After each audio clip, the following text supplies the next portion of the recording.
ಐತಿಹಾಸಿಕ ಕ್ಷಣಕ್ಕೆ ಸಾಕ್ಷಿಯಾಗಲಿದೆ. ಬೆಳಗಾವಿ ಸಿಎಂ ಡಿಕೆಶಿ ಬೆಳಗಾವಿಯ ವೀರಸೌಧದಲ್ಲಿ ಕಾಂಗ್ರೆಸ್ ಕಾರ್ಯಕಾರಿಣಿ ಸಭೆ ಜರುಗಲಿದೆ ಎಂದು ಸಿಎಂ ಡಿಕೆ ಶಿವಕುಮಾರ ಹೇಳಿದರು. ಶುಕ್ರವಾರ ಸಂಜೆ ಬೆಳಗಾವಿ ಕಾಂಗ್ರೆಸ್ ಭವನದಲ್ಲಿ ಸುದ್ದಿಗೋಷ್ಠಿಯಲ್ಲಿ ಮಾತನಾಡಿದರು. ಬೆಳಗಾವಿ ಮತ್ತೊಂದು ಐತಿಹಾಸಿಕ ಕ್ಷಣಕ್ಕೆ ಸಾಕ್ಷಿಯಾಗಲಿದೆ. ಮಹಾತ್ಮ ಗಾಂಧಿಯವರು ನಡೆಸಿದ ಕಾಂಗ್ರೆಸ್ ಅಧಿವೇಶನಕ್ಕೆ 100 ವರ್ಷದ ಹಿನ್ನೆಲೆಯಲ್ಲಿ ವಿವಿಧ ಕಾರ್ಯಕ್ರಮ ಆಯೋಜಿಸಲಾಗಿದೆ ಎಂದರು. ವರದಿ ರಫೀಕ್ ಮುಲ್ಲಾ, ಸನಾ ಸುದ್ದಿವಾಹಿನಿ, ಬೆಳಗಾವಿ.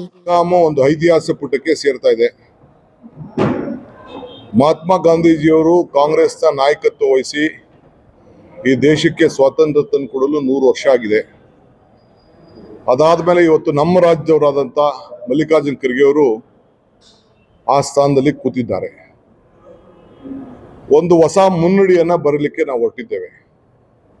ಇದೇ ಗಾಂಧಿ ಬಾವಿಲಿ ನೀರು ತೆಗೆದು ಚೆಲ್ಲಿ ಇಲ್ಲಿ ಗೃಹ ಜ್ಯೋತಿ ಅನೌನ್ಸ್ ಮಾಡಿ ಈ ರಾಜ್ಯ ಅಧಿಕಾರವನ್ನ ಜನ ನಂಬಿಕೆಗೆ ಕೊಟ್ಟಿದ್ದಾರೆ.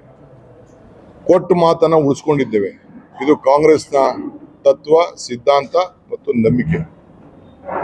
ಇದ್ರ ಮೇಲೆ ನಾವು ನಡ್ಕೊಂಡು ಬಂದಿದ್ದೇವೆ.